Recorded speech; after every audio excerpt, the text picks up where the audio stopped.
Hi, this is Randy Finney with Right Side of the Chart, and this is an early session update for Friday, January 21st, 2022. Pardon my voice, still trying to turn the corner on coronavirus. I feel much better than I sound, so just a little hoarse today. Um, just wanted to update or follow up with my comments this morning about reasons why we could get a little bounce here, and that is multiple factors. But we're pretty oversold in the near term. B, we have a big FOMC meeting. When I say a big FOMC meeting, the Fed meets regularly throughout the year. They have scheduled meetings, and they're all not very important. In other words, there's the Fed, at least the Fed of modern day Fed, has gone, in my opinion, overboard with their transparency. No surprises, in other words. The Fed of yesteryear would do emergency or even intermeeting rate hikes and rate drops when needed and things like that. But this Fed, for whatever reason, has evolved to where they think it's uber important to make very, very, very clear, well in advance, to the markets what they're going to do and not do. So now, with that being said, so point is, a lot of meetings, there's not going to be any changes in rates. It's a near certainty. This one, we know there will almost certainly be probably a quarter point rate hike, but it's more about what the Fed says than what they do. Now they could come in, and who knows, they could maybe not do the hike. They could do a half a point instead of a quarter point. But again, it's about what they say. The market will hang on every word. And where I'm going with that is from my experience, especially during times like this, where you finally get some sell signals and volatility spikes. It's been my experience that the market goes into somewhat of a holding pattern. That's not to say the volatility is going to go away. You're going to see some decent swings, but I don't expect any huge movement. In other words, I've given you some additional downside targets, but again, I think we'll probably flounder around here, and then the other reason I think we could see either at least some consolidation, a slowdown, or pause in the drop, or even a bounce. Like I said, it's up to you if you want to try to reverse long for a bounce today. Is that we've hit the 200-day moving average here in SPY. We're below it on QQQ, but that's why I always watch both of these indexes. Remember, many traders, a lot of traders trade the SPY. It's still, it's really the index quoted on TV, the media and everything else. They don't quote the Qs or the NDX hardly. They talk about what the S&P 500 or the Dow did. So let me get back to that here and show you that we are a little bit above it, but that's not unusual. Sometimes you'll overshoot it on QQQ. That's not the board I wanted. I wanted a clean board, but let's focus on SPY. Again, we overshot it on the Qs. I wouldn't be surprised to see that overshoot snap back and have us within, whether it's today, early next week, sometime before the Fed, to see us consolidate around there. Now, that's not a guarantee. I've talked about a lot about the potential for just a crowded rush for the exits, a big waterfall sell-off. So everything I say, I'm telling you what I think might happen, but I will turn on a dime. I am quick to reverse positions and recognize when I'm wrong, or like I said, if something convinces me we're going to blast on through there and drop substantially before the FOMC meeting on Wednesday, I'll be back short again. Okay, so just a quick look. This is the S&P 500. Let me give you, here's what I need to do. Take all these lines off. There we go. That's what I wanted to show you. Okay, and let's focus on the blue line. The blue is the 200-day simple moving average. In red, I have the exponential moving average. And usually it looks like it's both, but lately, in recent months and years, it's been the 200 simple has come in. So we're just going to look at it. That's it. We hit it today perfectly. You can see a little slight undercut of it, and you have the 200 exponential just below. And again, this is not just individual humans have been doing this for longer than I've been at this, and I've been at this a long time. But now the computers will buy programs will fire off, algos drops down to the 200-day, and we're just going to go over this real quick. So remember, when you're above the 200 days, they act as support. That's that simple. You buy pullbacks to support. We regained it after the COVID lows.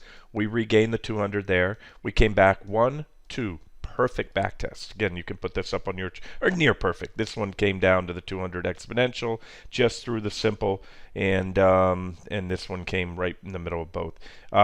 There's where we broke them. Remember, support once broken becomes resistance. So we broke it, back tested, and got rejected when COVID hit. And again, just do this on your own. Go back as long as you want and just look at pullbacks. There was a pullback to the simple, a couple to the exponential right there, and each and every time you were in a bull trend, you were rewarded. The next move to the next highs followed. But of course, this is that big drop in the fourth quarter of 2018. We took out the 200s there. We back tested once, twice, rejected both times, and a big, huge, meltdown into the end of the fourth quarter there. But again, perfect, near perfect back test. Okay, so and that's what I'm also getting at. It's near perfect. You can overshoot it just like you overshot it in the Qs.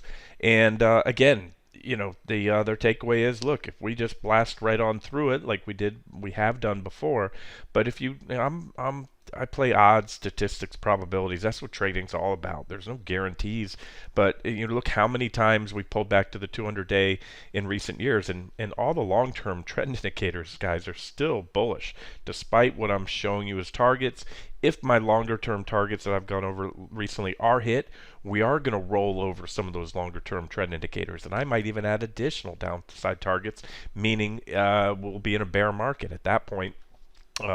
That'll open the door to a much deeper downside. But as of now, despite where I think we might be headed in the coming months, we're in a bull trend, and we just tagged the 200-day for the first time since all the way back in early 2020. There was a close pullback to the 200 exponential. So that's it. Need I say any more? I don't want to beat a dead horse, but that's why it's tempered. That plus the Fed coming up on deck. I think the announcement's Wednesday, I said, at 2 p.m. Just a good time to either lighten up or sit tight. You don't have to go long. I think with these 200s will give way in probably next week. I'll say it now, and I'm going to remind you again next week. Do not put much into the initial reaction to the FOMC announcement. Markets are going to, the stock indexes are going to shoot up one way, and then they're going to shoot down the next way. The initial reaction is usually not the lasting reaction. It can be, but again, there's a lot of knee-jerk reactions. Traders and even the algos in this day and age, these computerized, these programs parse through the all the words and everything being released by the Fed, and they try to process, queuing in on keywords as to where things might be going, and they're firing off buy and sell programs faster than humans can, and it just causes volatility. So all I'm trying to say is let's just kind of, I think for the next few days, don't expect fireworks is what I'm trying to say. If you're an impatient trader, set your stops with wherever you think things are going. If you're bullish, you buy here on the pullback to the 200. Set your stops somewhat below if you think we're doing this, and if you're bearish and you think we're going to break down, then set your stops above. I've spent plenty of time showing you overhead resistance levels, so you can strategically set stops there if you think we're going to go down. But at the end of the day, if there might be opportunities for active traders. If I'm going to game little bounces here and there, and any opportunities I see the next few days, because this is what I do. But today's Friday, and then I'll leave it here. Remember, you have 2 days of overnight risk. So again, if you're risk adverse or just get frustrated if you're going to chop around, walk away. Set your stops, leave them in place, maybe widen them up right now, because you're going to. I would expect some volatility before, leading into, and right after the FOMC announcement, and then go outside. It's at least down here in South Florida, it's a nice day, and get something done. Don't sit in front of the computer and watch the indexes do this and this and this for the rest of the day. Okay, enough on that. As I pointed out this morning, I used the chart of the futures, but remember, we had those failed breakouts, the bullish falling wedge breakouts, and that was obviously a near-term bearish event. And you can see there was a big drop, one of the biggest slides over that short a time period in a while. However, as I pointed out this morning, I want to mention that although those wedges didn't play out, the divergences that made up those wedges, the bottom part, is still intact. I showed it to you, I think, on the 120-minute charts of the future. So we still have, on the 60-minute time frame, bullish divergences. Yeah, we're a little shy of my fifth target. Often my targets act as magnets, but based on what I just told you about the 200 days, and if you followed me for a while, you've heard me say this many times. Daily charts take precedence over intraday. Always a longer term time frame, in my opinion, carries a higher weighting than shorter term time frame. So you don't see it here on a 60-minute chart, but and you don't see it on QQQ either, even on the daily. But SPY just hit the 200. So if the buy programs from big institutions and traders start firing off and buying the S&P 500, guess what? You may reverse just shy of that fifth target. I have all the faith that it'll be hit in the coming days to weeks here, but just maybe not today. Maybe not. That's it. And if it does, it's support. It's decent support. You can cover your position there and go long, or again, if you're a bigger swing trader, just there's plenty areas up here to set stops. If you averaged in up here, that's where your average cost should be, at least the bulk of the positions. Maybe you layered in here. There were plenty of objective add-ons or reentry points, and everyone's average cost is different. So that's what's going to determine where your stop is, because it's going to be different than the next guy or gal stop, because they entered at different price levels, especially again if scaling in. All right, so that's it. Just want to mention positive divergence is still in place, and that could lead to a rally that could take us easily back up to T4 or T3, somewhere in there. Again, it depends how aggressively they buy it. T2 right here, that's decent resistance. There's a lot of potential bounce targets. We'll get into those later, but let's just say it could be several percentage points.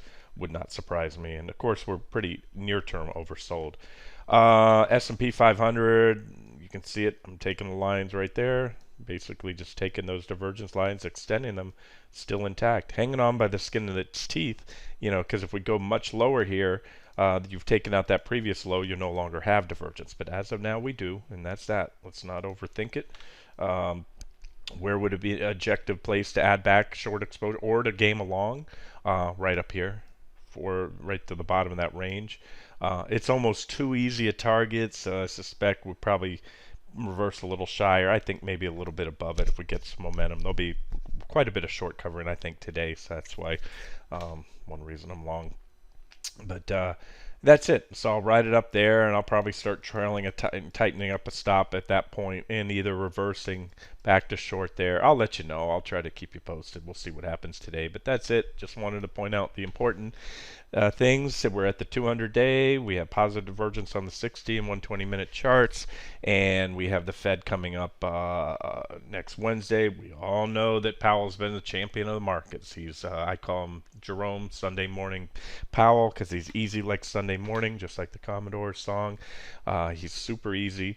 It has been, in my opinion, way too easy. So market's already starting to throw a little hissy fit. I don't think he'll say it out loud, but I think he's smart enough to know what I know, is that you take 30% off the S&P 500, down to my targets, and you've just wiped out what was it yesterday? I told you 16 trillion, I think, in market cap off the stock market. That's pulling a lot of money out of people's 401ks. Another way to look at it, somebody's got $1 million in their 401k and they lose 30%. That's $300,000. That's going to impact the wealth effect. They might not be retired yet, but they might hold off on buying that, fancy sports car or whatever else it is, or and cut back on the vacation to Fiji.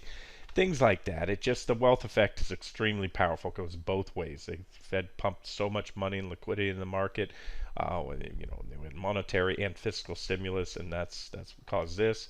And so, right now, and this is where I differ from economists. Most of them are just rosy, looking for, they understand next year will be maybe some headwinds and all that, but it could be a lot worse because again, the market.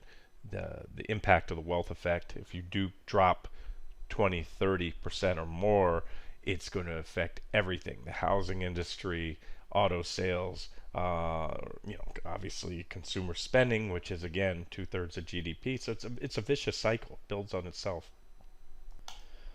All right, enough on the stock market. I guess you guys know my thoughts here. Just quick updates on the other things. Treasury bonds playing out nice, and because I expect to bounce, I just took profits on my ZB right before the video. It's looking good. ZB are the 10-year Treasury bonds. Remember, we went building divergences, and we had a little pop off the first divergent low, but extended the divergences, and then we went on. Last update, I told you we need to break 154, 200, be a buy signal, and then the downtrend line. Both were taken out, but if we bounce in the market, we'll probably come back in. So if you're, long treasuries or looking to get long, I would probably re-enter. I think I'd like to see this happen closer to the FOMC announcement next week, and then I'll probably re-enter this. Otherwise, if you want to just ride it out, maybe it'll keep going up. There's that. Still has that. I still have that target there, 157.094, but I'm just kind of lightening up before the weekend.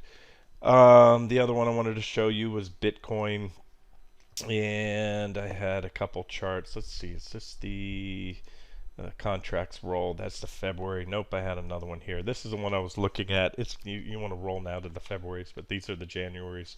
Gonna expire next week, and this was my buy point for a long time when we were way up here. There was, Bitcoin was a short after breaking down there. It was divergent high, everything else, and we went down. This is where I said I'd be interested in buy at 41, 484.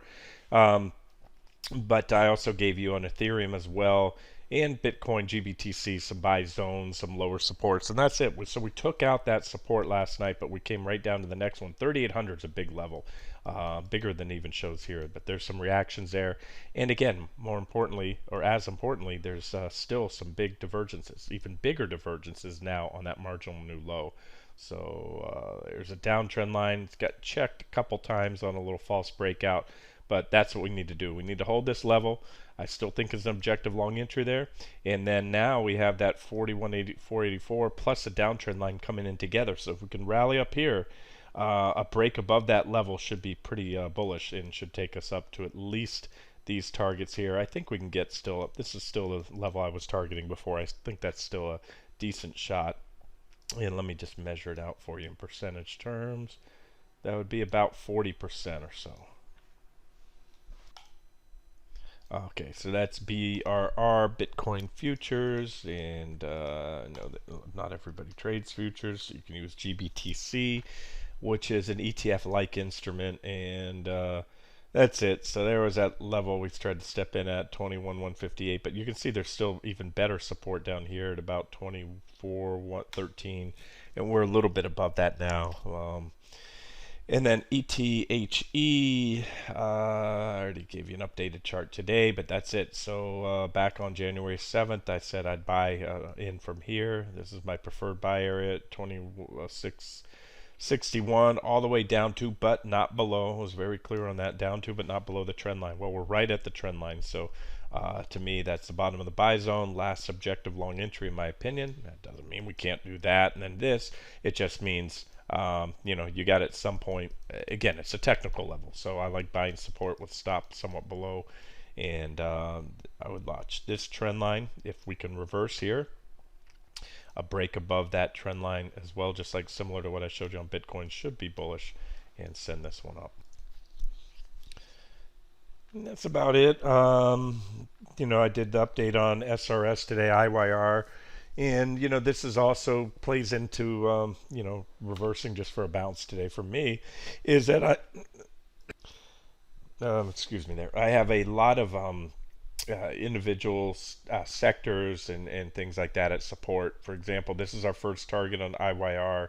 SRS is between the first and second target, but remember, SRS is leverage, and I was correct on that we'd see most likely what I call a unidirectional drop, because we had a bear flag there I pointed out. We shorted it before that, flagged right on the trend line, the uptrend line, and then you had an equally impulsive move. So this is, if you could put this in a textbook for an example of a bear flag. You had an impulsive leg down, i.e. the flagpole, with a period of consolidation and then an equally impulsive move that measured roughly approximated the the slope and the length of that line, the flagpole, and that was hit. So we hit our first target. We also hit the 200-day moving averages, and so this is where it makes sense, as an active trader, for me to game a reversal, cover my sell, close my SRS, and then wait for a bounce, and then short the next leg down to the next target there. And that's T2, T3, T4.